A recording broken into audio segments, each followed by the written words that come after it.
Bienvenidos y bienvenidas a todos a este segundo diálogo constitucional de un ciclo en el cual todos los jueves del mes de enero la bancada de senadores socialistas aborda temas de los que será, a juicio de muchos, uno de los procesos más importantes de los últimos 30 años, el proceso constituyente, cuyo primer paso será el plebiscito del 26 de abril, en el cual deberemos votar si aprobamos o rechazamos una nueva constitución política para nuestro país. Nos enfrentamos a un momento histórico que puede terminar con un gran triunfo para el pueblo. La posibilidad de construir una nueva constitución democrática que acabe con la ley fundamental decretada en dictadura. Es labor de las y los socialistas construir en este desafío. En las últimas 2 semanas ha habido encuentros y escuelas constituyentes en Talca, La Florida, Valparaíso, Ñuñoa, Los Lagos, Providencia, Arica y Quillota. De hecho, en este momento se está realizando uno en Macul. En los próximos días habrá en Concepción, Osorno, Rengo, Santiago, Valparaíso, Ñuble y, por supuesto, muchos más. Aprovechamos de informarles que este diálogo constitucional está siendo transmitido tanto por vía streaming como por las pantallas de TV Senado para la televisión abierta. El tema de hoy es el Estado plurinacional y pueblos indígenas en la nueva Constitución, una relación de la que queremos conversar con 2 queridos compañeros de nuestro Partido Socialista, quienes nos acompañan. En primer lugar, queremos presentar a Claudia Pailalef, ingeniera agrónoma y ex consejera nacional de la CONADI.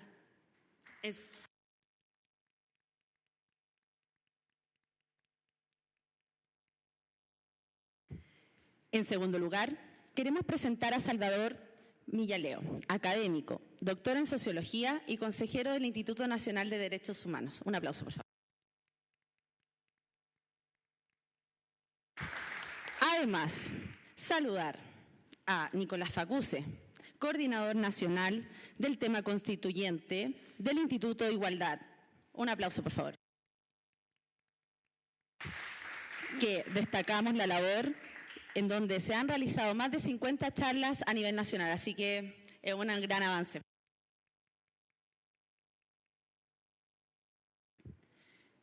Ahora,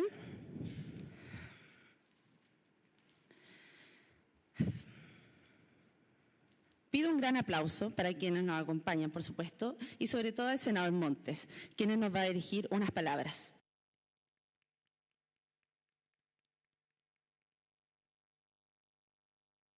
Unas breves palabras. Bueno, muy buenas tardes. Yo creo que cada vez tenemos más conciencia de que el país está viviendo un periodo histórico muy singular, lleno de potencialidades, pero también lleno de riesgos. O sea, que una parte de los chilenos salga, una parte muy importante de los chilenos salga a decir, mire, no nos gusta esta sociedad donde vivimos, independiente de los bienes y servicios a los cuales se haya accedido. Una crítica muy profunda al tipo de sociedad y al tipo de forma de convivir y a forma de plantearnos el futuro y el presente. Y eso ocurre de una manera muy, muy masiva y no es algo efímero, muchos creemos que esto no es algo efímero, no es un simple brote de protesta. Esto tiene que ver con una demanda muy de fondo sobre, o una crítica, un cuestionamiento muy profundo al tipo de sociedad y una demanda de cambios. Algunos tratan de reducir lo que estamos viviendo a los brotes más de violencia o de vandalismo que han habido en el metro y en otras cosas. Pero la verdad que eso no da cuenta de de la profundidad y lo que estamos viviendo. Frente a esta situación de esta envergadura, algunos estimamos que es muy valioso y muy significativo que los presidentes de los partidos políticos, de buena parte de los partidos políticos, hayan dicho, frente a esto hay que abrir un camino de construcción colectiva, democrática. Y se plantea la idea de un plebiscito, de un proceso constituyente, de abrir un proceso de deliberación nacional amplio sobre las bases de la convivencia que tenemos los chilenos. Esto nunca había ocurrido en la historia de Chile, nunca había habido un debate amplio y democrático sobre nuestras bases institucionales. Las asambleas constituyentes, las convenciones constituyentes en el mundo son bien diversas, hay de todo tipo, ¿eh? Y hay varias que quedan a mitad de camino, que no terminan incluso. Quizás la Islandia es como la más dramática. Pero nosotros, dado nuestra realidad y nuestro equilibrio de distintos sectores, terminamos con un proceso constituyente bastante singular, en fin, que no voy a describir, ya lo hizo recién Javiera, pero un proceso constituyente que tiene un propósito principal, que la ciudadanía defina primero si quiere o no quiere que haya cambio en la Constitución.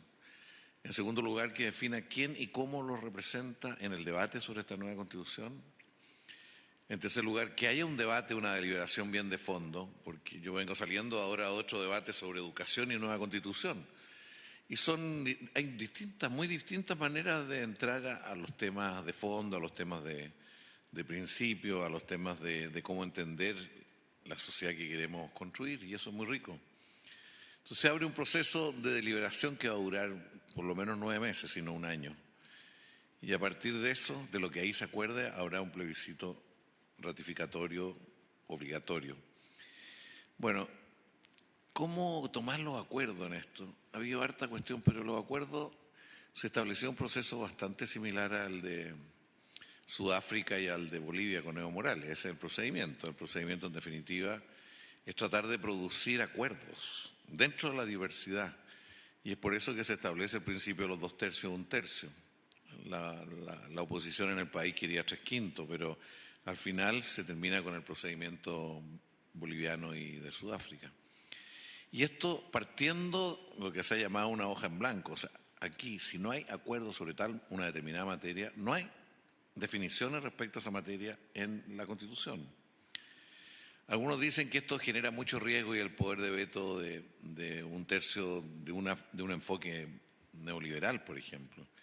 Pero también eso significa que hay un derecho a veto en un enfoque sobre el concepto de propiedad que tiene otro tercio. O sea, aquí el tema supone encontrar soluciones. Y los temas más complejos sin duda va a ser el concepto de Estado, el concepto de propiedad. Van a ser temas muy, muy, muy polémicos, porque es respecto a los cuales vamos a tener que tener cambios más fuertes. Y es imposible mantenernos con el marco neoliberal que hoy día tenemos de principios, ¿no?, que sientan condiciones para ciertos modelos, para cierta forma los modelos. Bueno, yo creo que es un periodo en que los jóvenes han abierto para Chile, especialmente los jóvenes, pero no solo los jóvenes. Es un periodo de repensar y recrear el país, así de rico, esa es la potencialidad que esto tiene. Como todas las cosas en la vida puede salir bien o no, depende cómo lo hagamos, los distintos actores que van a estar ahí y van a estar en el entorno.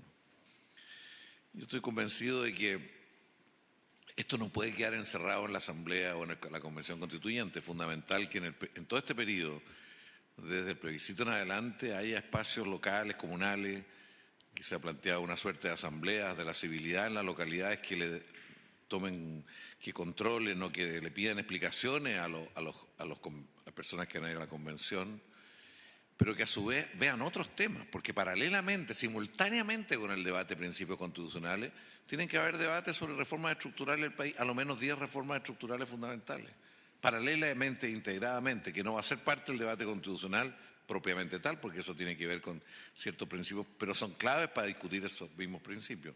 Me refiero al tema previsional, que ya está en un debate fuerte. No es cualquier cosa que ayer el presidente, en medio de todo esto, trata de proponer su visión nuevamente, que no se entiende mucho porque son anuncios más generales, pero que en definitiva, y que tienen muchas letras chicas, pero que en definitiva se abrió a ciertos temas, como por ejemplo que el aporte de los empleadores sea 6%. Pero ¿qué es lo que hay detrás de eso? De que aquí va a haber un cambio estructural. Creo que eso va a ser así, pero no va a estar en la nueva organización general, sino que se va a abrir un camino en una perspectiva estructural.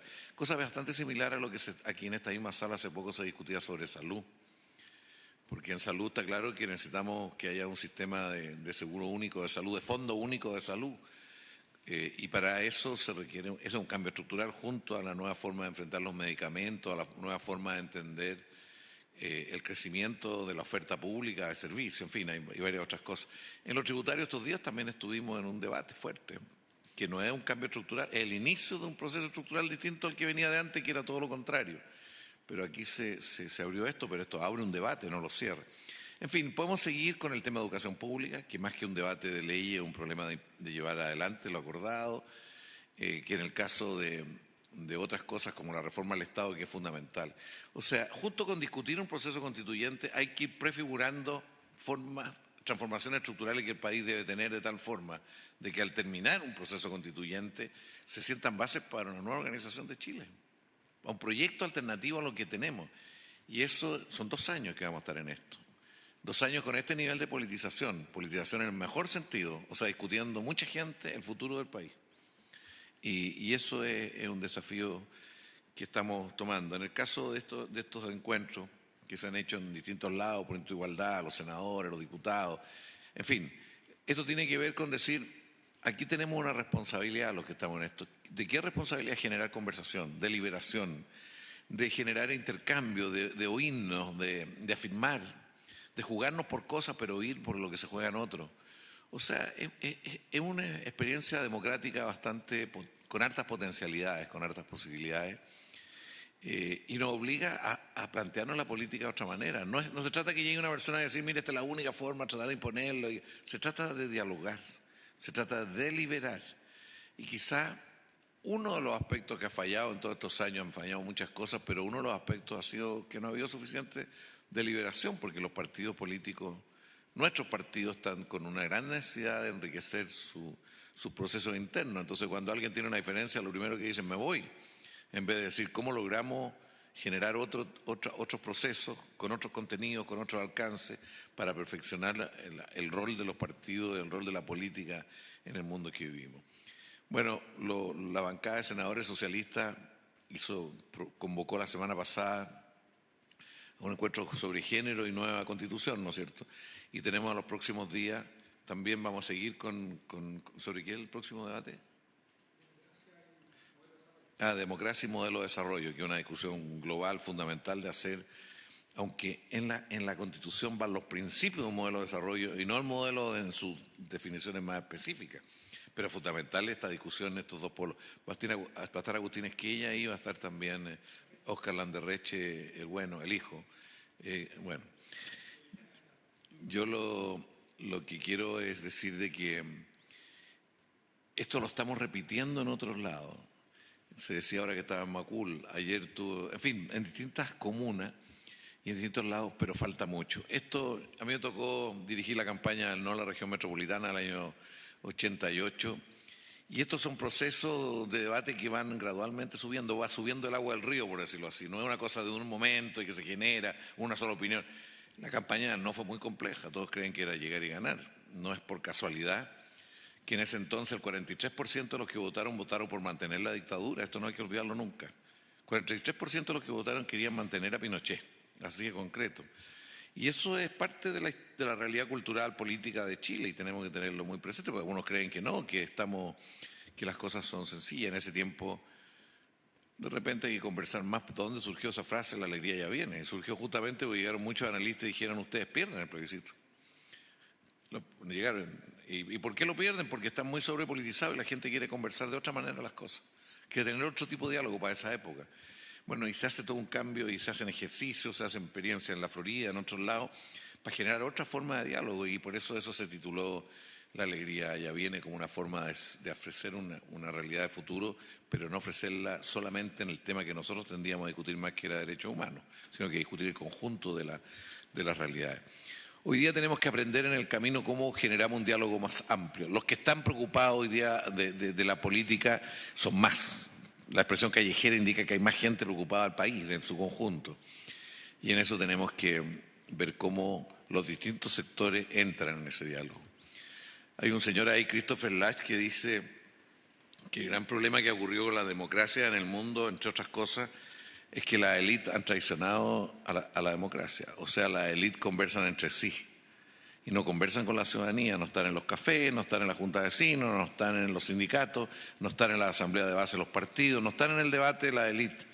Y mucho de eso hay que tenerlo presente, porque eso ocurre, no en todos lados ni de toda la misma manera, pero eso ocurre, y se requiere abrir muchos diálogos para oírnos, para aprendernos, para entender de que las personas no son pura objetividad. La subjetividad es fundamental para entender el mundo, ¿eh? y ya el informe del PNUD del año 98 decía las paradojas de la modernidad. Chile ha tenido en el año 98 un salto en acceso a bienes y servicios, una cosa pocas veces que ocurren en los países, pero fue muy fuerte, con mucha desigualdad, pero muy fuerte. El problema decía ese informe que las personas viven muertas de miedo, miedo a la soledad, miedo a estar solo, eso era alguna cosa muy fuerte, miedo a no tener los recursos para pagar la educación o la salud que a fin de mes o en el momento que era necesario, muchos miedos de distinta naturaleza, subjetivos, personales o más de la convivencia, más general. A lo mejor eso lo deberíamos haber reflexionado y entendido más, porque fue Norbert Lechner quien nos dejó esas reflexiones y lecciones producto de una investigación. Hoy día ocurren cosas que hay que pensarlas y hay que leer investigaciones. O sea, la Katia Araujo, por ejemplo, de la Universidad de Santiago nos muestra la visión que la gente tiene de la reforma educacional que se hizo en el gobierno de Bachelet, del hecho de haber terminado con el financiamiento compartido, que para mucha gente es algo muy valioso. Pero hay todo un sector, clase media baja, que está muy enojado porque con eso se discontinuó, se interrumpió la cadena de ascenso social que existía en la sociedad chilena. Y hoy día eso genera una corriente que parte de la derecha que piensa que su proyecto de futuro se va a fundar en alianza con esos sectores, con el sector de clase media baja que quiere volver a un sistema básicamente de pago, de separarse de otros sectores. Esto, la aprofobia, toda esta discusión que hay sobre el diferenciarse y distanciarse de los sectores más pobres, es algo que no solo existe en España y en otras partes del mundo, también aquí se da y se da con harta fuerza, como hemos visto en los textos que hay al respecto. Bueno, yo solamente quería decirles agradecerles que estén acá, decirles que no es otra cosa que tratar de contribuir a los diálogos, a muchos diálogos. Ojalá que en los lugares de donde ustedes vienen, yo algunos los conozco, otros no, podemos repetir esto con el apoyo nuestro de igualdad hay muchas formas de dialogar, se han elaborado materiales, hay documentos para generar mucha conversación de tal forma que desde el punto de vista nuestro predomina el apruebo en el plebiscito, pero no solo eso, sino que el debate que viene posterior sea algo que se sienta más propio y nos sintamos de una u otra manera participando, porque eso es lo que le va a dar más solidez a una nueva constitución hecha democráticamente sobre la base de otro principio. Tenemos aquí a dos panelistas de primera. A Millaleo lo conozco de muchos años, desde que era chico, porque era de la Florida también, por eso lo conozco, que siempre estábamos en la reunión y molestaba harto, porque de verdad, si no es broma, si él andaba en todas las... Y su mamá era una dirigente, es todavía una gran dirigente, pero en ese tiempo era dirigente de la Casa de la Mujer, de la Villa O'Higgins, y tenían un tremendo movimiento y él ahí la revolvía. Pero él es un doctor en Derecho en Alemania, hoy día está, porque se gana por su historia, estar en el Consejo Nacional el Instituto de Derechos Humanos, en el Consejo del Instituto. Bueno, la compañera nos conocemos menos, pero yo he sabido que estos días ha tenido penas grandes, pero he sabido toda su trayectoria y todo su conocimiento y todo su aporte y le agradecemos mucho que nos acompañe y que tengamos la posibilidad de conocer su punto de vista y dialogar con eso. Espero que nos vaya bien en este encuentro y felicito a la gente de Igualdad y de la bancada por el aporte que han hecho. Muchísimas gracias.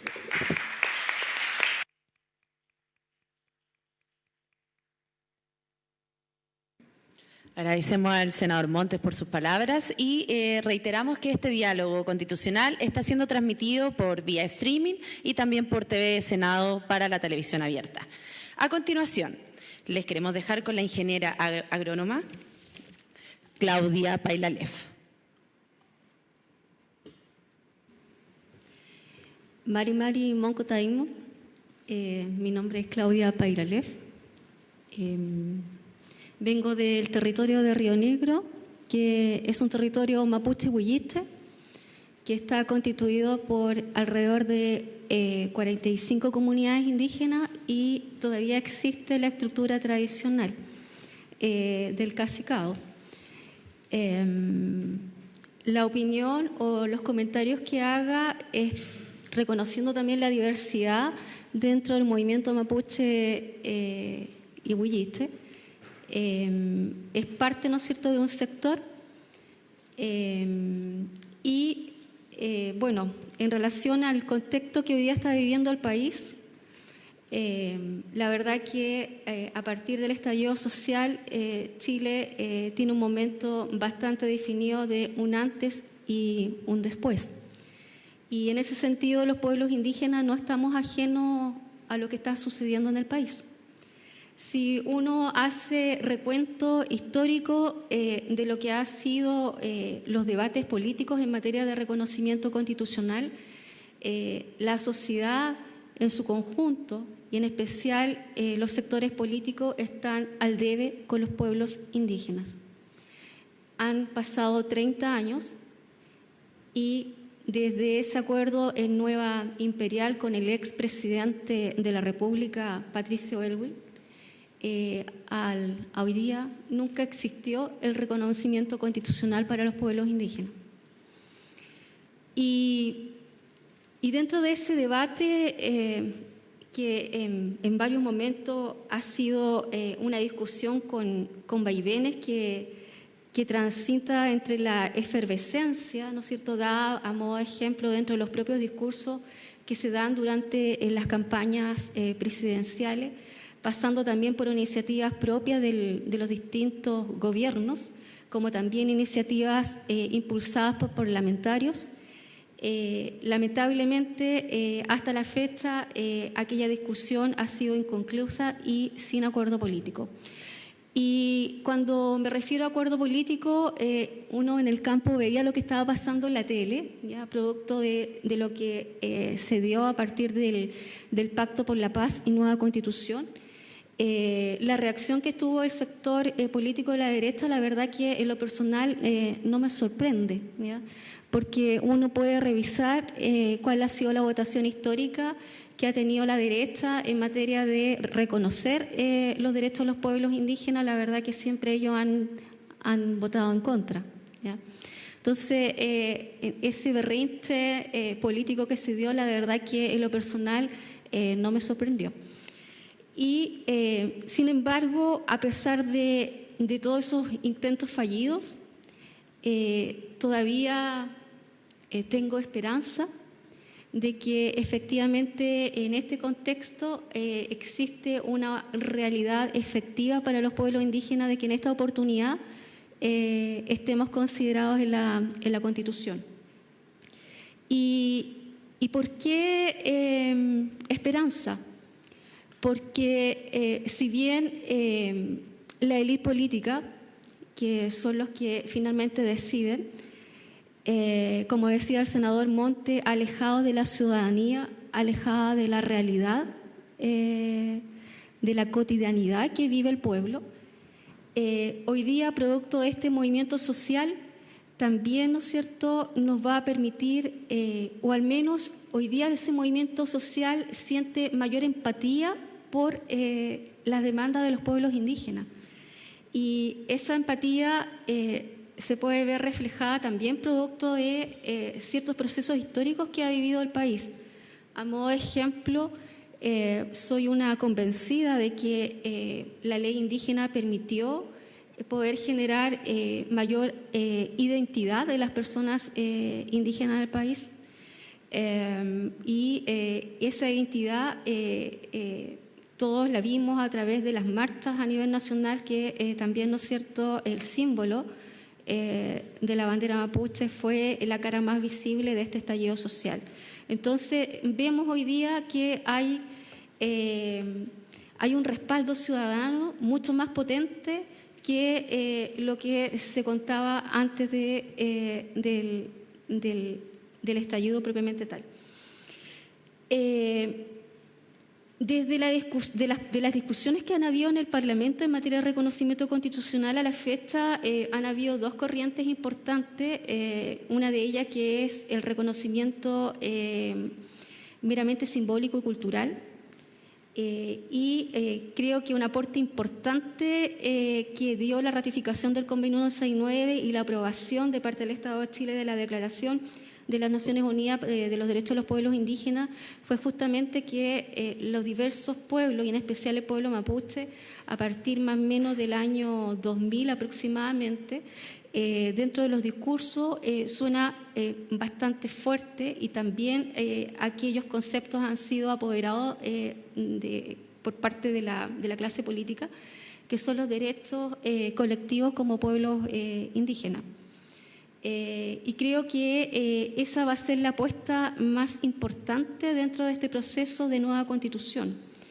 Y dentro de los derechos que creo que son importantes y que también se vieron reflejados dentro del proceso que lideró el gobierno de la presidenta Bachelet, que también, ¿no es cierto?, vivimos un proceso de constituyente donde hubo una etapa especial de consulta para los pueblos indígenas, con resultados que obviamente podemos tener distintas lecturas al respecto, pero significa también un espacio y una oportunidad de poder o de haber escuchado qué es lo que demandan los pueblos indígenas, en especial el pueblo mapuche.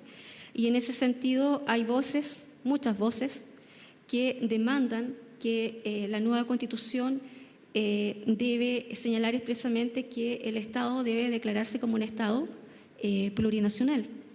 Se habla también del reconocimiento de la preexistencia de los pueblos indígenas, el derecho a la libre determinación, el derecho a nuestras propias instituciones políticas, culturales, económicas y sociales, el derecho a la participación, el derecho constitucionario indígena y el derecho a la tierra, territorio y recursos naturales.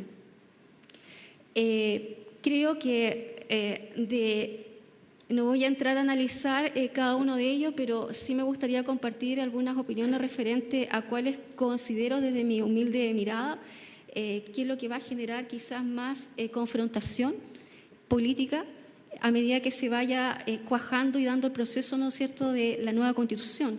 Y creo que lo que va a generar bastante tensión me parece que es el derecho a la libre determinación y el derecho a las tierras y territorios y recursos naturales.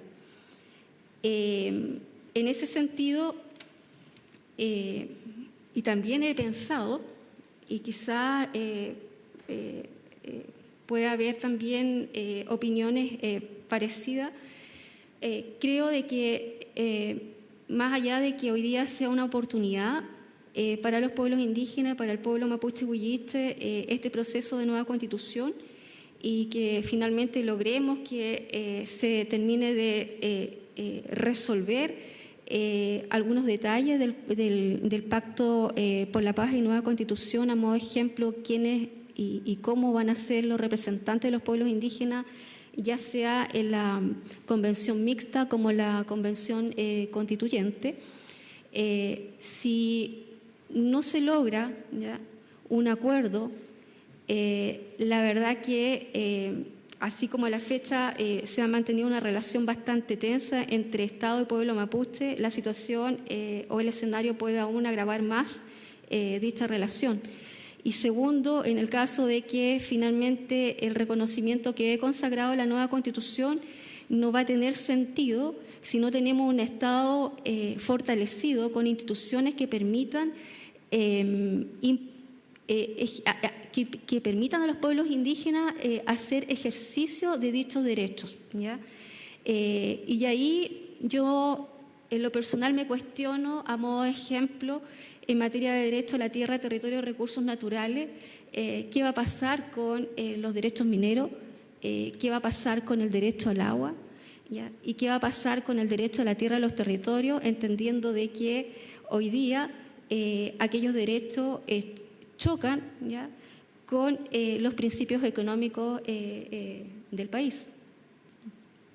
Son preguntas que la respuesta, ¿no es cierto?, se van a tener que ir dando a medida de que se vaya decantando más el debate. Lo otro que quisiera compartir con ustedes es de que en este contexto actual creo, y he mirado también que dentro del territorio mapuche ha habido cierta cautela estratégica de cómo se está abordando el proceso, a diferencia de lo que está sucediendo con los hermanos y compañeros de la primera línea, ¿ya? Hemos visto posturas bastante mesuradas de líderes emblemáticos del movimiento mapuche y también aquello debe efectivamente, de parte de los sectores políticos que deben estar, ¿no es cierto?, a la altura de esa prudencia que hoy día han tenido los líderes del pueblo mapuche. Creo que es una señal importante que hay que tenerla en consideración. Y en materia de poder definir la representatividad indígena en este proceso, es de esperar que los acuerdos que lleguen, ya sea la convención mixta como la convención constituyente, garantice la representación efectiva de todos los pueblos indígenas en el país. Porque creo que sería un error que este proceso se mapuchizara, por muy, en mi situación de hermana mapuche, tuviéramos mayoría en el proceso, ¿ya? Aquí Chile tiene una diversidad de pueblos indígenas, por lo tanto, en ese proceso tiene que estar garantizada dicha diversidad. Lo otro que me parece interesante es de que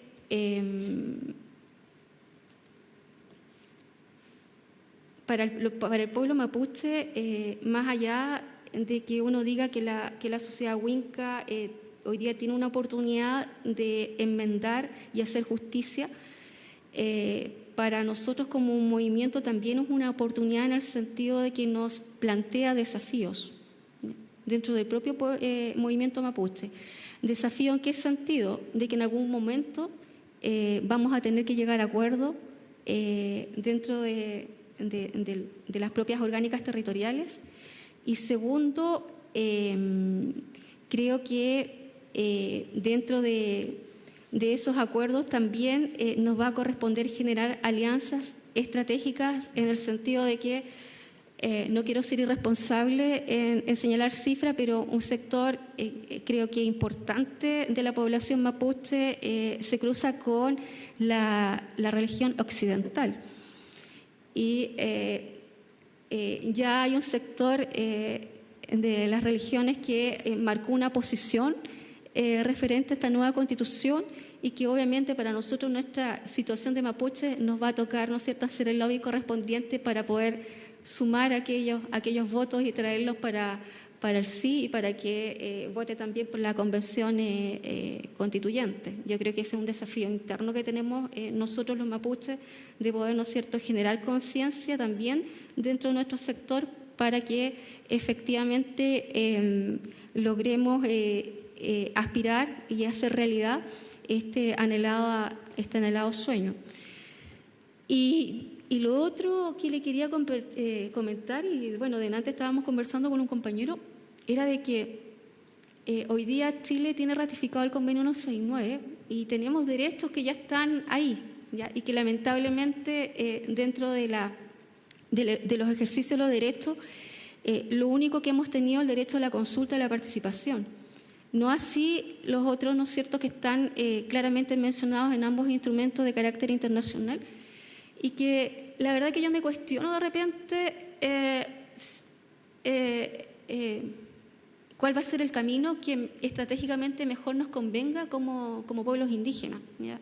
A lo mejor dentro de este corto tiempo hay que analizarlo, desmenuzar la idea para poder, ¿no es cierto?, tomar el mejor camino que efectivamente garantice el ejercicio de los derechos de carácter colectivo, en especial el derecho a la tierra, al territorio, a los recursos naturales, la libre determinación, entre otros. Esto a modo de introducción, sería ideal poder compartir opiniones con ustedes, de poder también quizás compartir qué es lo que está pasando a nivel de los territorios, que hoy día está un poquito escondido. Sabemos que hay un debate permanente en el Congreso, más con representantes de partidos políticos. Yo también pertenezco a un partido político, yo siento que ahí se está cometiendo un error, se debería también escuchar a las organizaciones representativas de los pueblos indígenas y creo que ahí se está el debe en las comisiones de trabajo, porque nosotros como militantes de partidos podemos tener una opinión, pero es muy significativo que un cacique, ¿ya?, tenga el mismo espacio.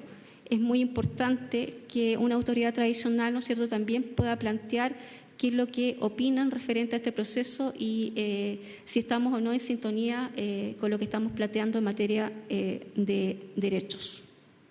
Eso. Muchas gracias.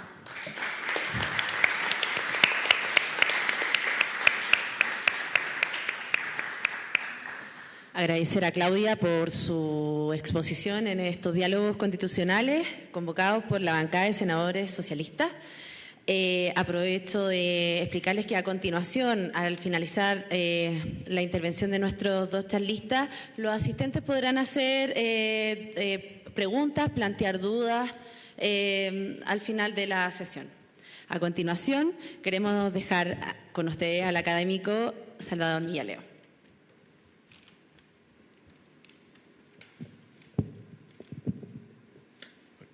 Mari Pulamiem, Mari Pupeñí, Mari Compuché.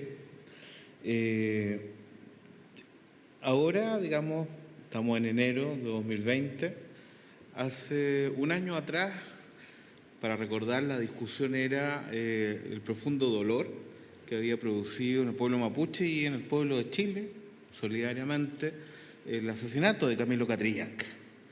Y la discusión era si lo que había llevado a esto, las políticas de seguridad, de criminalización, era la mejor política. La conclusión o el cuestionamiento que hacíamos era que no lo era, que era un error, digamos, esta política que lamentablemente había sido también una política transversal a gobiernos de centro-izquierda y de derecha, de plantear el tema mapuche como un conflicto de seguridad, un conflicto penal. Y ahora, un año después, estamos hablando de la posibilidad de una nueva constitución. Cuando decíamos hace varios años atrás que la vía de criminalización era la equivocada y la salida tenía que ser el desencuentro que se estaba agrandando cada vez más entre los pueblos originarios y el Estado de Chile, que la vía adecuada y correcta era la vía política, en buena parte, nos referíamos a lo que estamos discutiendo ahora, es decir, a iniciar un camino que pasaba por crear una nueva constitución, un nuevo pacto del cual por primera vez fueran parte realmente los pueblos originarios e indígenas de este país. Entonces, en ese sentido uno podría decir, estamos efectivamente en una mejor situación ahora. Por lo menos tenemos una gran oportunidad. Y en esta gran oportunidad, al parecer, el concepto o la idea que guía la necesidad de esta salida política, que es constitucional, es la idea de plurinacionalidad. Está en el título de este seminario, es de lo que venimos discutiendo, es la idea que más suena. La idea que más suena y que ha desplazado en el imaginario la idea del nuevo trato, que fue popular hace 10 años atrás, en fin, de que se hablaba que tendría que haber un nuevo trato a los pueblos indígenas por varias razones, incluyendo, sobre todo, que el nuevo trato nunca se realizó, nunca se concretó. Es que empezamos a hablar de plurinacionalidad, el concepto que defendimos en las campañas presidenciales y el concepto que figura ahora en el debate público con mayor resonancia. Pero ¿qué es la plurinacionalidad? Cuando uno escucha hablar de plurinacionalidad y a muchos escritores o defensores de la plurinacionalidad, parece ser que muchos usan el concepto como si se tratara de diversidad. O sea, queremos un país más diverso, significa tener un país plurinacional. O que simplemente estamos describiendo de que esta diversidad que queremos tiene que incluir más a los pueblos indígenas, incluirlos mejor. Sin embargo, la plurinacionalidad es algo mucho más preciso que eso y algo mucho más específico que eso, y tiene una trayectoria bastante clara y, por supuesto, no tiene una sola versión, sino que hay varias posibilidades que se abren con ese concepto. Plurinacionalidad, en primer lugar, no es una descripción de la diversidad, sino que es una idea normativa, es una idea que nos dice cómo hay que tratar con esa diversidad. Se trata de una visión de cómo el Estado tiene que tratar. La plurinacionalidad se refiere a un Estado que está basado sobre diversas naciones y que garantiza la igualdad entre ellas. Es una noción normativa igualitarista, en el sentido que plantea que el valor de la igualdad tiene que existir no solo en las relaciones entre individuos, sino tiene que existir también en las relaciones entre colectivos, incluyendo los colectivos nacionales. Ahora, esto es un desafío intelectual, por cierto, porque el Estado se crea como una visión occidental basándose en la idea de un aparato que surge de un pacto social entre individuos y donde los sujetos del pacto, en primer lugar se entendía que ellos entregaban la soberanía y luego cuando se crea la democracia moderna, la idea es que el soberano son el conjunto de los individuos y la autoridad en realidad recibe una delegación temporal, la autoridad estatal, de ese conjunto de individuos. Ese conjunto de individuos es lo que se llamó en la Ilustración la nación. Y la idea de la nación era incluir en el cuerpo político a todos los individuos que estaban integrando la población, que era ese sujeto, ese público al que se refería el Estado. Sin embargo, tanto en lo que es la construcción, la misma construcción europea de esta noción de soberanía nacional, como en la exportación de ese modelo a otras partes del mundo, se reveló claramente que esta visión incluyente de la nación, esta virtud, digamos, inclusiva del nacionalismo, chocaba con una realidad donde la realidad es que se reforzaba más bien los mitos, los símbolos y las tradiciones culturales específicas de los grupos dominantes en esos países. Es decir, de las culturas dominantes quedando los grupos subordinados aún, bajo el concepto de soberanía nacional. Esto es mucho más evidente en los países a los que se exportó la noción de democracia y de soberanía nacional desde Europa, a países americanos que tenían una tradición de colonización, donde se instala el Estado como una invasión desde el exterior, desde Europa, y donde las poblaciones nativas que quedaban, que sobrevivieron al genocidio inicial, lo hicieron bajo condiciones de subordinación cultural. Y por lo tanto, la noción de soberanía nacional quiso decir en el fondo la soberanía de los descendientes de los colonizadores y la continuación de su dominio sobre los descendientes de los colonizados, es decir, los pueblos indígenas sobre todo. En este sentido, la noción de nación es una noción que se tornó en una noción excluyente que garantiza el dominio de los descendientes de la cultura que son más valoradas por el Estado por sobre las culturas que son menos valoradas por el Estado. Esto es lo que quiere romper el concepto de plurinacionalidad para establecer una igualdad entre estos sujetos colectivos. Por cierto, esto es una disrupción a la tradición constitucional chilena. Jaime Guzmán lo expresó muy bien en las actas de la Comisión Ortúzar, cuando elaboraban entre cuatro paredes la Constitución de la dictadura, dijo claramente: nosotros tenemos que establecer la noción de soberanía nacional para que ya no vengan más marxistas u otras ideas que quieran dividir con la lucha de clases u otras cosas la nación, porque la nación es un conjunto cohesionado por ciertos valores que deberían de una tradición occidental, de una visión cristiana del mundo, y donde, por cierto, no se refiere a los pueblos indígenas, y eso es bastante decidor, no existe el mundo indígena en esa concepción. Simplemente existe la cohesión de los valores que ellos tienen, que tienen estas élites que nos dominan hasta el día de hoy, valores religiosos, visiones económicas, una visión individualista de la sociedad, en fin.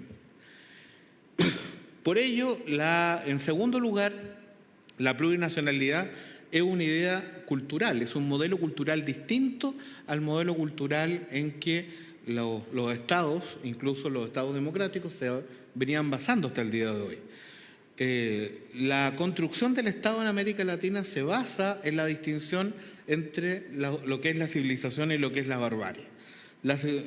Así lo instala Domingo Faustino Sarmiento en Argentina, los liberales chilenos cuando se instalan con Benjamín Vicuña Maquena, que fue el gran ideólogo del liberalismo en la segunda mitad del siglo XIX, y los que construyen el Estado en Chile, el Estado en forma, el Estado moderno, van a tomar esta distinción en el sentido de lo que tiene que hacer un Estado es parecerse a los Estados europeos, expulsando del cuerpo político todo resabio de la barbarie que consistía precisamente en la herencia de los pueblos originarios.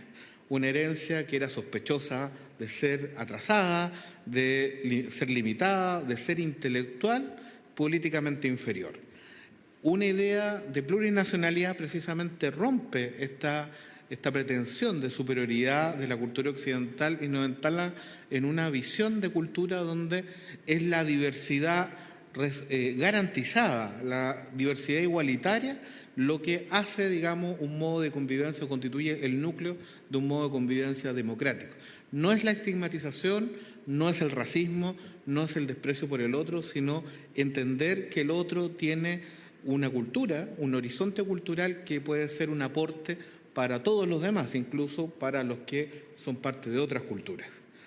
En tercer lugar, la plurinacionalidad es también un modelo de justicia socioeconómica, por cuanto el proceso de colonización y el proceso de dominación cultural de que hemos hablado es también un proceso de acaparamiento, de toma de control de los recursos económicos a los que estaban asociados a los pueblos indígenas. En principio, la colonización de la Araucanía fue arrebatarles la tierra a los indígenas. La colonización de Rapa Nui es que el Estado inscribe a Rapa Nui en el Conservador y en raíz a nombre suyo. Es quitarle el recurso fundamental, que además no es solo un recurso, sino, digamos, es la expresión misma de la cultura para los pueblos indígenas. Por ello, plantear la plurinacionalidad es plantear corregir esa injusticia histórica. Es la restitución de la tierra, es asumir el deber de derechos humanos de restituir las tierras, de reconectar, de reconocer el derecho a acceso a los recursos naturales de parte de los pueblos indígenas y establecer condiciones nuevas de regulación en el sentido de que estos recursos no pueden ser controlados por entes ajenos o con total exclusión de los pueblos indígenas. Es, por cierto, la plurinacionalidad una idea política, porque corresponde a una visión de la comunidad política que es distinta a la visión de democracia o la visión de Estado que políticamente se defendió, incluso por partidos de izquierda en nuestro país. La idea de que la comunidad política tiene que ser plural en todos los sentidos, plural también en el sentido de los colectivos que la conforman. La idea de la pluralidad supone o tiene, digamos, es coextensiva, digamos, se copertenece con la idea de, en el caso de los países que tienen pueblos indígenas, de restaurar la autodeterminación de los pueblos indígenas. No se puede ser pluralista en un país que tenga pueblos indígenas si no hay una restauración de su autodeterminación. Esto es una idea que lamentablemente las izquierdas no han tenido tan clara en la historia latinoamericana. En particular en la historia chilena, las izquierdas han sido sumamente portalianas. Digamos, han tenido una sumisión inconsciente a este modelo, un Estado unificado que tiene una nación homogénea, que es homogénea, digamos, solo en su apariencia. La idea del pluralismo en la construcción de la comunidad política, sin embargo, es una idea socialista. Es una idea socialista. Esto te da muy claro, por ejemplo, si uno ve una visión socialdemócrata, por ejemplo, en cuanto Franklin Delano Roosevelt empieza una política en Estados Unidos de tratar de restaurar la autodeterminación de los pueblos indígenas, que consiste precisamente en que el Estado le empieza a devolver poderes e inicia un proceso en Estados Unidos, que fue un país colonizador, que destruyó sus pueblos indígenas, que hizo genocidio, pero en algún momento, que precisamente el mismo momento en que se empieza a crear el Estado de Bienestar, es que empiezan a adoptar una política de restauración de la autodeterminación y de devolución de poderes. Y un amigo, Franklin Delano Roosevelt, lo dijo claramente, Felix Cohen, cuando publica un libro que es un clásico en 1934 sobre el diseño de las constituciones tribales, donde establece los principios rectores para que los pueblos nativos americanos construyan sus propias constituciones en armonía con la Constitución norteamericana, restaurando los poderes de las autoridades tradicionales. Esa es una idea, según Cohen, de una pluralidad que se hace cargo de la diversidad de las formas de vida que tienen un sentido colectivo y no solamente individual. Esta es una idea socialista y democrática para el mundo. Y esto es tan claro como que, digamos, y aquí la referencia más, podríamos decir, etimológica, el concepto de plurinacionalidad. El concepto de plurinacionalidad se usó por primera vez en el Congreso de la Socialdemocracia Austriaca en 1899.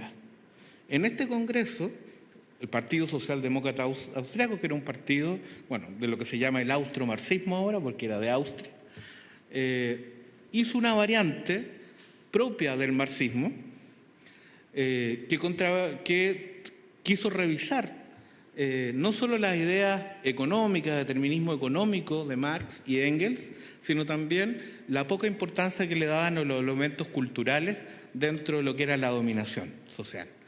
Engels hizo una distinción clásica entre los pueblos que eran importantes, los que tenían historia, y los pueblos que no tenían historia. Decía, bueno, los pueblos, los proletariados importantes o los elementos importantes, la liberación del ser humano, son los proletariados de los países industrializados, y en cambio todas estas naciones indígenas, minorías nacionales, toda esta cuestión que se discutía en esos tiempos también en Europa, no era relevante. Estos son pueblos sin historia. Los únicos pueblos con historia son aquellos pueblos que tienen un proletariado desarrollado susceptible de ser un sujeto revolucionario. Otto Bauer, un austriaco, le dijo que no era así, que si se quería construir la emancipación del hombre, eso también tenía que ver con la emancipación de las naciones que están sometidas. Y por eso la propuesta de la socialdemocracia, en ese tiempo era Austro-Hungría, para cambiar y para construir un Estado socialista y democrático allí, era que ese Estado fuera plurinacional. Es decir, que todas las naciones que configuraban ese Estado, que era bien diverso, eslavo, alemán, etcétera, estas naciones ahora vivieran en una situación de igualdad, un estatuto de igualdad entre ellos. Y esto suponía reconocer poderes autonómicos. Es más o menos el mismo concepto que tenemos hasta el día de hoy de plurinacionalidad. Ese es un invento socialista. Por cierto, nació en Europa, pero que viajó y fue readaptado y reformulado a la hora de plantear desde el socialismo cómo el Estado tiene que tratar los asuntos relativos a pueblos indígenas y a sujetos históricos que tienen una situación preexistente, digamos, y unas instituciones propias distintas y anteriores al Estado. En Canadá se planteó en algún momento la idea del mosaico. ¿Cuál es la forma en que nosotros tenemos que concebir nuestra identidad como nación? Bueno, como nación somos una nación mosaico, empezaron a decir en la década de los 20 y los 30 del siglo pasado los canadienses. No somos algo homogéneo, somos un conjunto de diversos orígenes. Y en estos diversos orígenes esto fue evolucionando, y cuando empezaron a discutir en los años 60 quién eran los verdaderos fundadores de Canadá, éramos los descendientes de los ingleses o eran los descendientes de los franceses, se levantaron las naciones indígenas y dijeron, no, los primeros fundadores de este país fuimos nosotros, por eso somos las primeras naciones. Y ellos reivindican el uso del concepto que era occidental, el concepto de nación como algo propio para entender precisamente que los indígenas tienen que tener un pie de igualdad respecto de los otros componentes de esa sociedad. La idea de la soberanía interna, también ese es otro origen del uso de plurinacionalidad, donde se entiende que los pueblos indígenas, los pueblos nativos, son dueños de sí mismos, y esta situación no cambió, no fue enajenada esta situación, aunque estos pueblos estén viviendo en estados que no son de origen indígena. El Estado es una creación occidental, pero en la medida que los pueblos indígenas viven en los estados, o digamos, en cuanto viven en los estados, esto no significa que pierdan el dominio de sí mismos. Esto es lo que está atrás del concepto, por ejemplo, en el mundo polinésico, de la ranga tiratanga, esta idea de la soberanía interna, o que se puede traducir, de hecho en Nueva Zelanda lo traducen directamente como autodeterminación, o la idea mapuche de Kisu Geneun, la idea del autogobierno, como la circunstancia en la cual uno precisamente es el que es dueño de su propio destino, y que es algo que ni los pueblos polinésicos, ni el pueblo mapuche y muchos otros pueblos estuvieron dispuestos a entregar, sino que lucharon permanentemente por eso.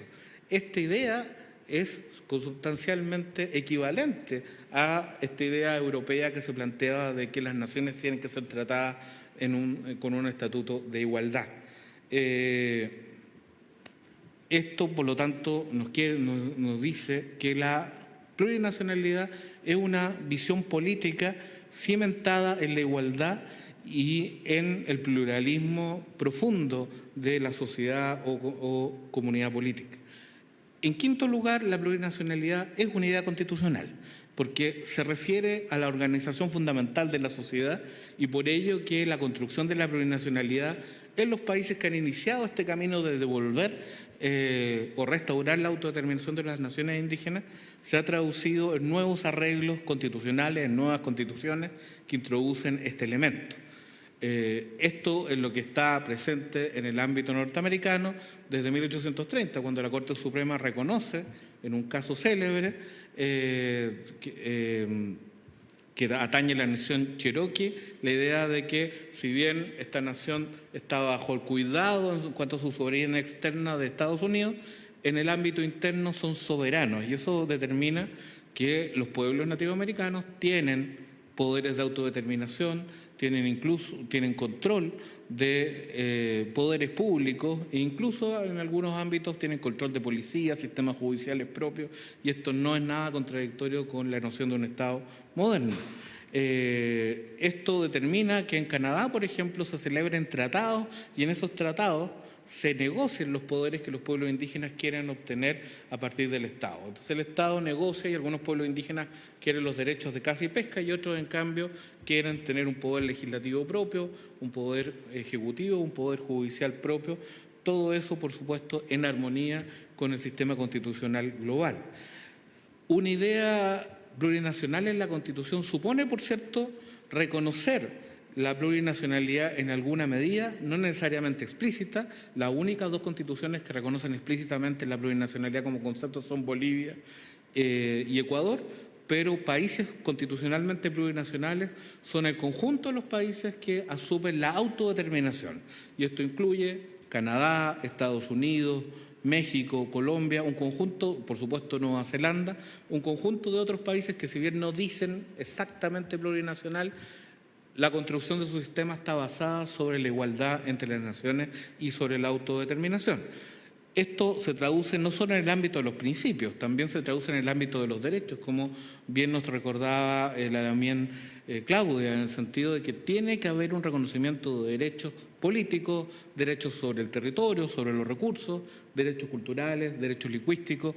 Esto tiene que, establecerse en la Carta de Derechos Garantizados que protege nuestra Constitución, y esto supone también instalar una institucionalidad nueva en cuanto a los órganos, es decir, instalar regímenes autonómicos, intervenir, modificar cómo se construyen los poderes del Estado.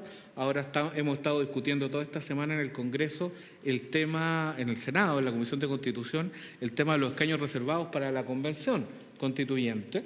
Y esto probablemente va a servir de base para que después, cuando en la Convención se discuta el estatuto, la configuración del Congreso, y que haya escaños reservados en el Parlamento y, por supuesto, en los gobiernos regionales y en los gobiernos municipales. Los escaños reservados para los pueblos indígenas son un elemento que significa cómo se reconfigura un poder legislativo asumiendo el principio de plurinacionalidad, y eso también se refiere al poder judicial, por ejemplo. Hay muchos países como Colombia, Ecuador, Bolivia, México, el mismo Estados Unidos, Canadá, etcétera, que tienen jurisdicciones indígenas propias. Es decir, no solo que reconocen el derecho consuetudinario propio de los pueblos indígenas, sino que son los mismos jueces indígenas los encargados de aplicarlo. Todo bajo ciertas limitaciones, con distribución de competencias, sin quebrar la unidad del Poder Judicial, sino haciéndolo más complejo, más diverso, más eficiente, pero modificando nuestra comprensión monolítica y tradicional de cómo funciona la justicia. Bueno, y termino diciendo que evidentemente la plurinacionalidad es una idea diferente de Estado que la que hemos estado sosteniendo hasta ahora. Esto quiere decir que la plurinacionalidad no se va a realizar solamente estableciendo un capítulo indígena en la Constitución o unos principios que se refieren explícitamente a los pueblos indígenas, sino que tenemos que modificar la visión general acerca de la relación del Estado con la sociedad y con la economía. No puede haber realmente un país plurinacional si mantenemos un Estado que parece estar más bien al servicio de la libertad económica que al servicio de los ciudadanos. Esto supone que haya poderes de ordenación territorial que sean mucho más fuertes, densos y efectivos, que las regiones tengan más poder, que haya, por supuesto, una regulación en serio de la actividad económica, y esto incluye las industrias extractivas o el turismo que tanto daño, por ejemplo, está haciendo en Rapa Nui, o a los pueblos australes. Por supuesto, una regulación de las aguas, donde se incorpore la visión de los pueblos indígenas. La idea que ha surgido en otros países, que dentro del constitucionalismo primero se vio con sonrisa, con ironía o con cierto ridículo, de que la naturaleza tenía derechos, que es lo que incorporó la Constitución de Ecuador, ahora está siendo una solución que se está implementando masivamente en países occidentales que ven que las formas de protección ambiental que se incluían tradicionalmente, disculpen, no están siendo efectivas para confrontar la situación radical de cambio climático que estamos viviendo, y que los derechos de la naturaleza, que es una noción que tiene una raíz en el mundo indígena, entender, como lo hacemos los mapuches, de que lo que se llama naturaleza es un conjunto de seres, de sujetos con que estamos en interacción y en relación de reciprocidad, es una manera mucho más efectiva de proteger a la naturaleza que la manera occidental de verlo. En fin, la regulación, la protección del patrimonio cultural, etcétera. Con esto termino. Esta es una gran oportunidad, es la oportunidad que hemos estado esperando. Sin embargo, podemos perderla, podemos no usarla, podemos no estar a la altura, pero depende de nuestra fuerza, de nuestro dengue, como decimos los mapuches, de tener la capacidad de dar la salida política que permita un reencuentro democrático igualitario entre los pueblos originarios y el Estado del cual estamos todos formando parte. Muchas gracias.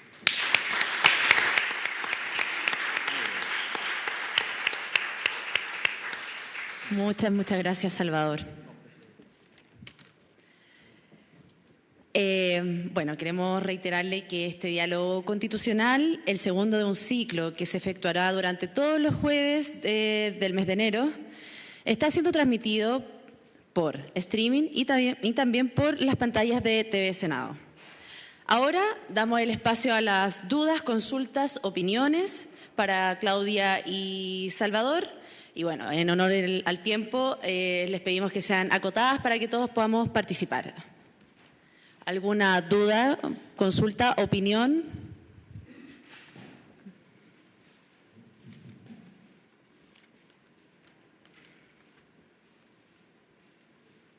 Buenas tardes.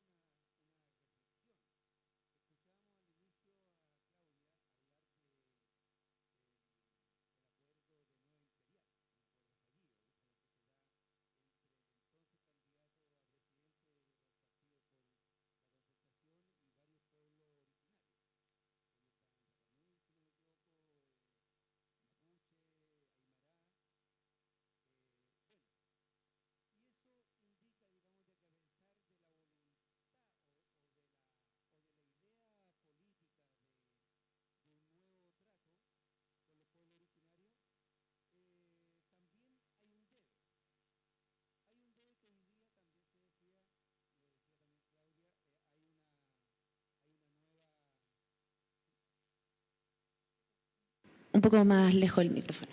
Sí.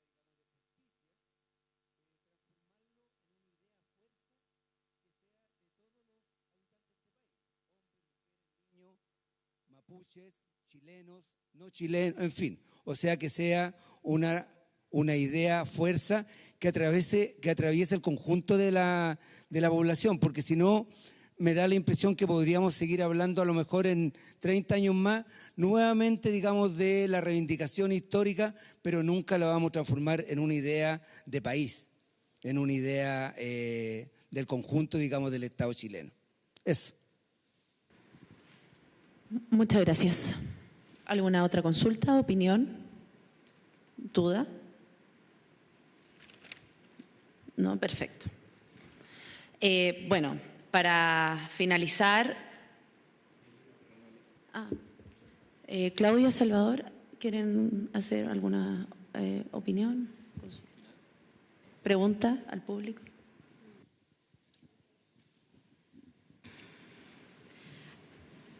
Yo creo que justamente el escenario hoy día es absolutamente distinto porque, a ver, Salvador al inicio le habló de que hace un año, ¿no es cierto?, sucedió un hecho lamentable que fue el asesinato del hermano Catrillanca, que no ha sido la única vida que ha perdido el pueblo mapuche en reivindicar derechos. Y lo que sí generó ese caso en especial fue de que se descubrió con antecedente todo el montaje que el Estado había realizado, que se había transformado en una práctica habitual. Y con mucho dolor lo digo, porque siendo parte de un partido que fue también parte de un gobierno, fue una práctica habitual del Estado, ¿ya? Y producto de aquello generó una conciencia colectiva de la ciudadanía porque se destapó la olla, ¿ya? Se descubrió las malas prácticas para criminalizar las justas demandas del pueblo mapuche. Y resulta que esas malas prácticas hoy día lo está viviendo el pueblo chileno, porque el estallido social no solo ha significado poner sobre la mesa un cambio estructural de nuestro país, sino que el estallido social nos ha dejado a personas que han sido vulnerados sus derechos y que también se ha transformado desde el mes de octubre en una práctica sistemática del gobierno de turno. Entonces, creo que ante ese escenario que vivió el pueblo mapuche desde siempre, pero hablemos, ¿no es cierto?, del retorno de la democracia. Hoy día lo vive en carne propia el pueblo chileno. Yo creo que eso va a significar también un puente significativo de alianza para justamente lograr que este proceso no quede en vano y que efectivamente se transforme en una oportunidad para poder construir un país mucho más justo y hacer justicia a los pueblos indígenas del país. Yo creo que es una reflexión que en lo personal hemos también hablado a nivel de las comunidades. Y resulta que un lamien que trabaja la tierra dice, chuta, ahora el pueblo chileno sabe lo que hemos vivido nosotros los mapuches. Y bueno, yo creo que por ahí está el camino para poder, ¿no es cierto?, hacer esa idea de fuerza. Lo único que considero que el tiempo es tan rápido, porque el plebiscito es ya en el mes de abril, el plebiscito de entrada, ¿no es cierto?, después el de salida, son tiempos bastante acotados que a lo mejor van a limitar también poder reflexionar y madurar ciertas etapas que son bastante significativas para poder, ¿no es cierto?, construir una constitución que nos represente a todos y a todas. Muchas gracias, Claudia. Bueno, agradecemos la asistencia. Perfecto. Acá hay una pregunta o opinión.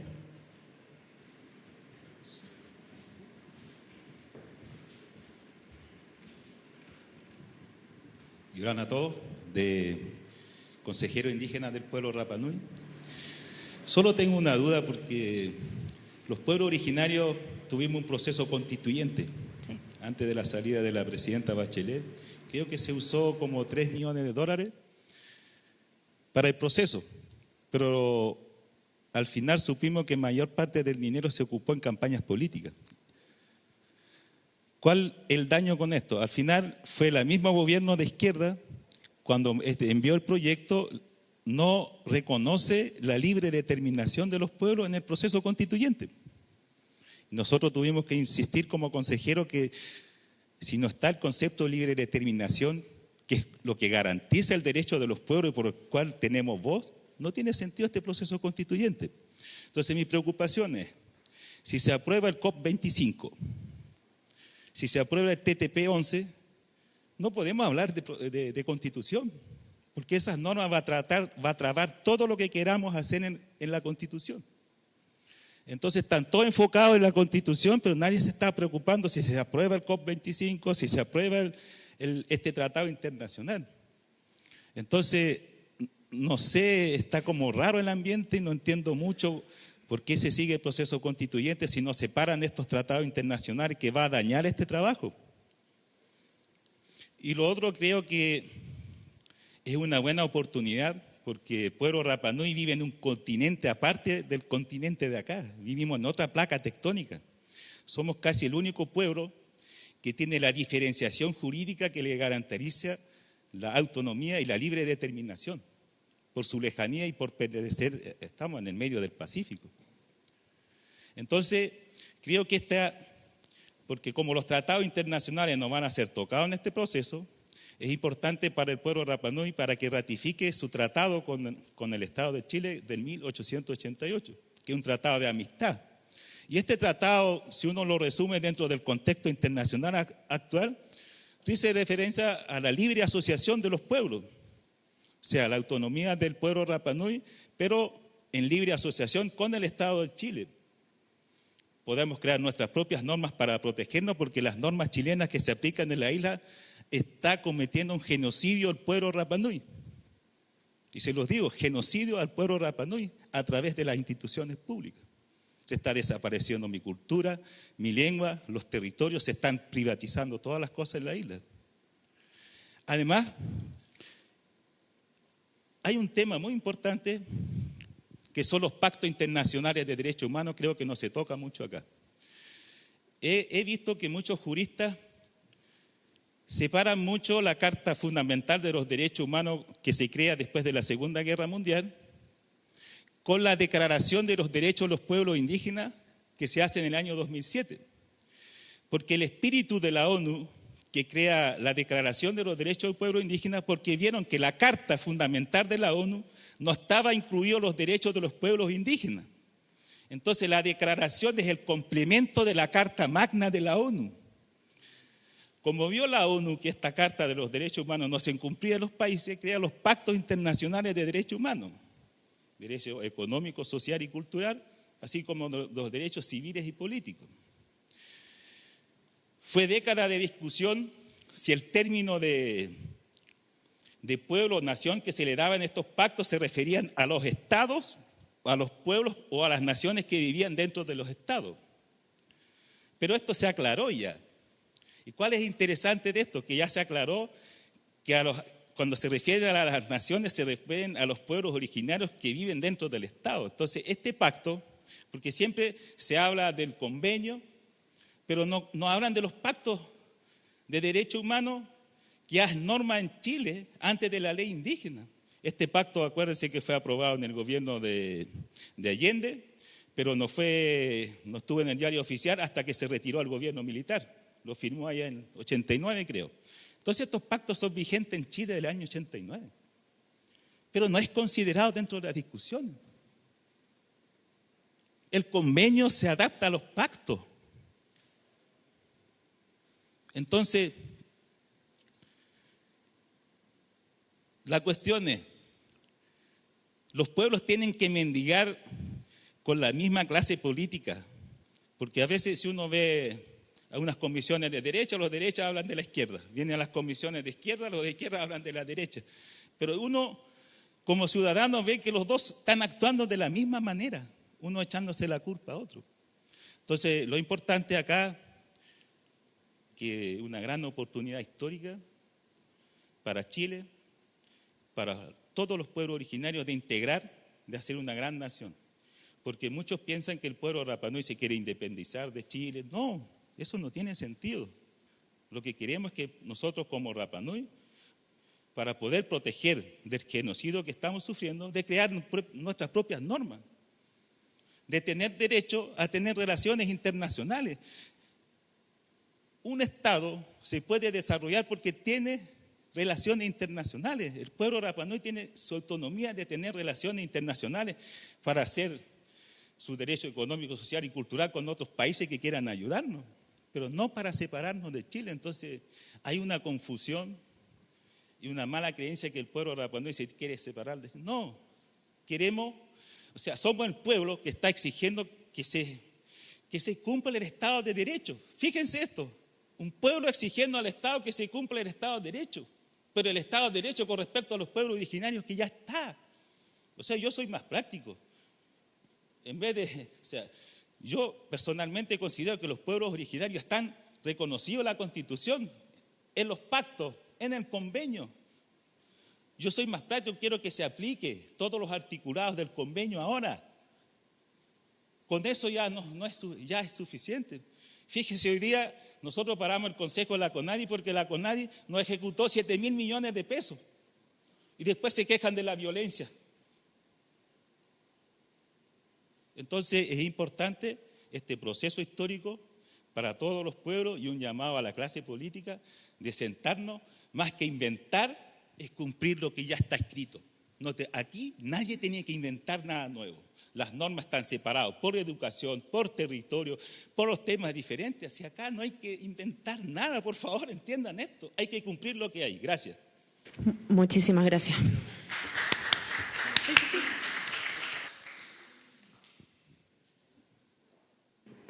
No, para comentar dos temas de la intervención de Rafael Tuque. En primer lugar, es obvio que el tema constitucional no va a ser o no puede monopolizar toda la discusión, que es solo un comienzo, porque necesitamos algo a partir de los conceptos que tienen que asentarse en la discusión constitucional, pero que va mucho más allá y que tiene que ver con las políticas que el Estado ha implementado y que han ido en general en la historia de este país en el sentido de destruir a los pueblos indígenas en sus dimensiones cultural, social y económica. O sea, efectivamente tenemos que repensar esa forma de actuar del Estado, porque no tiene ningún sentido hablar de una constitución bonita, dejarla, digamos, con un lenguaje que parezca muy garantista de derechos y luego no ser capaces de tener una política distinta.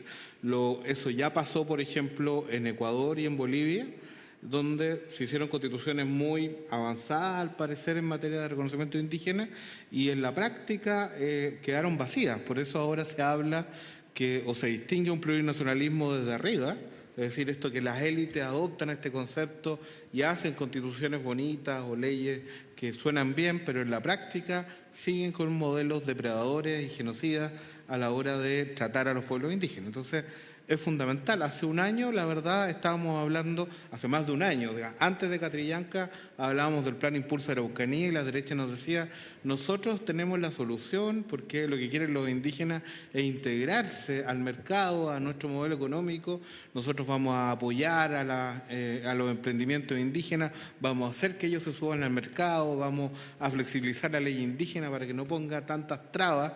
En fin, se quería imponer un modelo de desarrollo que iba a terminar por destruir aún más las instituciones de los pueblos indígenas. Lamentablemente, otros sectores no han planteado un modelo alternativo. Digamos, los indígenas sí tienen una visión y tienen valores propios, pero otros sectores políticos no han recogido esto y no nos han elaborado con un modelo económico social alternativo que dialogue y que incorpore los valores indígenas. Esto, digamos, es fundamental a la hora de que esto sea realidad. O sea, no podemos hacer una constitución bonita y que las políticas económicas, sociales y culturales sigan siendo las mismas. En segundo lugar, el tema del rol de los derechos humanos y específicamente los derechos humanos de los pueblos indígenas. Este proceso constituyente no puede ser regresivo en ningún sentido. Esto es, tiene que reconocerse los derechos humanos que están en el ámbito del derecho internacional de los derechos humanos, tiene que ser la gran orientación. En definitiva, yo creo que un enfoque, y eso lo han rescatado mucho las mujeres, tiene que ser que en una nueva constitución feminista no significa una constitución que vaya a favor de las mujeres y no a favor del hombre, sino más bien es una constitución feminista la que reconoce en plenitud los derechos de las mujeres tal como han sido formulados en el derecho internacional de derechos humanos. Lo mismo sucede con los pueblos indígenas o con cualquier otro grupo excluido.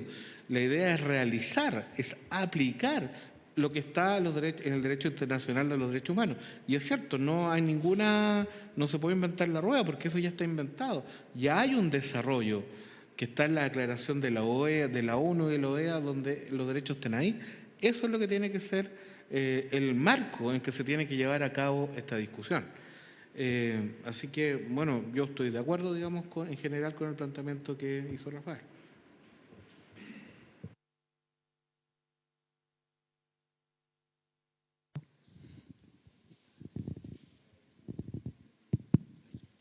Ya, mi nombre es Abel y quería hacer una consulta respecto a uno de los temas que dice Claudia, que va a ser de disputa política y yo creo que también de disputa teórica respecto a la propiedad indígena y a los recursos naturales. Yo creo que es claro que en los últimos siglos gran parte de la riqueza de la aristocracia fue a través de la apropiación ilegítima de tierra indígena. Y eso se ha sustentado hasta el día de hoy y han mantenido un patrimonio que hoy día está concentrado en ciertas familias y esto viene desde un origen totalmente ilegítimo. ¿Cuál ha sido el avance en cuanto a las discusiones que han tenido ustedes como parte de, como actores políticos de sus comunidades en cuanto a la aplicación de este retorno de propiedad indígena hacia quienes le pertenecen originariamente? Y también en cuanto al choque que puede tener con la propiedad minera, propiedad de agua, que también hoy día nosotros vemos que está concentrada en manos de pocas personas. ¿Cuáles han sido los avances, por una parte quizás teórico, en cuanto al origen de la propiedad y la fundamentación de la propiedad, y también en cuanto a lo político y a lo práctico de cómo se podría generar que a través de esta nueva Constitución se avance a un camino de recuperación territorial dentro de nuestro país para las comunidades?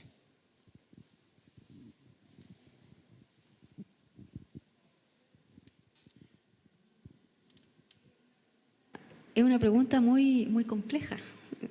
¿Compleja en qué sentido? En la práctica, las comunidades indígenas se ven enfrentadas a una situación muy difícil, que es que en sus territorios, teniendo recursos naturales, a modo de ejemplo el agua, muy pocos son titulares de acuerdo a la norma vigente que establece el Código de Aguas.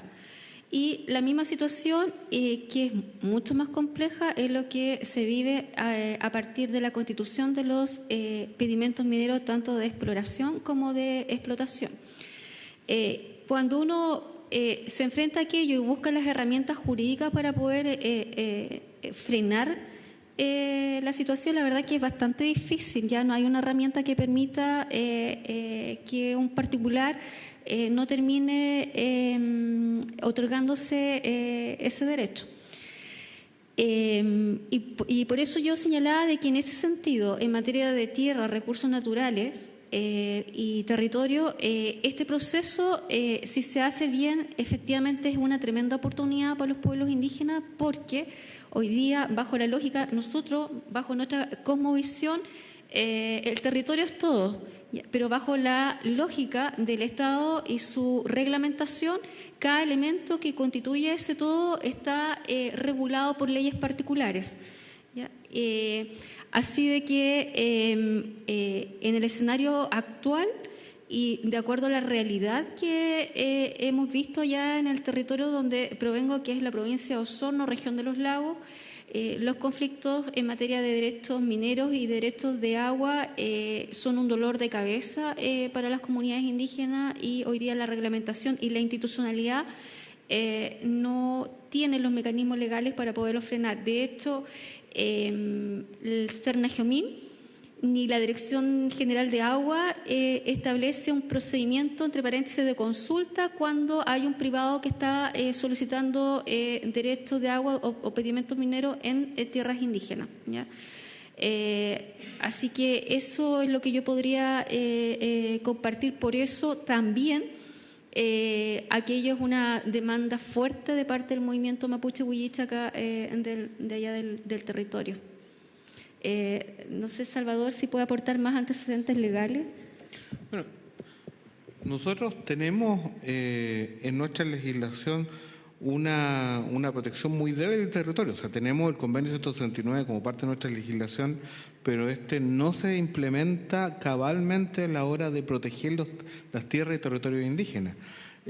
Nosotros seguimos con el sistema de CONADI, que es un sistema de compra de tierra, que además es un sistema de presupuesto anual y donde además el vendedor, como un sistema de libre mercado, de compra en el mercado, el vendedor puede subir el precio, de hecho lo hace cuando sabe que hay una reivindicación histórica de una comunidad.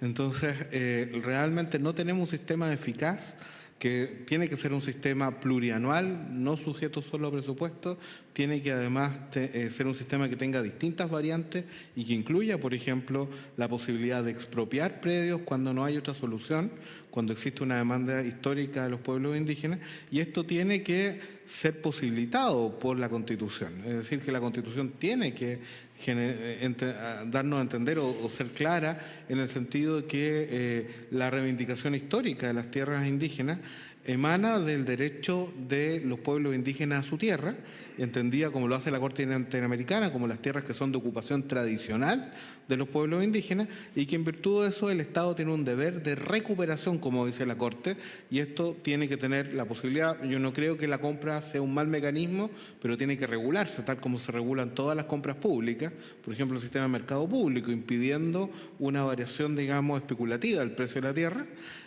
teniendo objetivos de largo plazo, con un presupuesto plurianual, pero incluyendo la expropiación u otras posibilidades de compensación, pero siempre bajo decisión de consentimiento libre de los pueblos indígenas. Esto debería quedar reflejado en la Constitución y en cualquier caso posibilitado y no impedido, como hasta el día de hoy.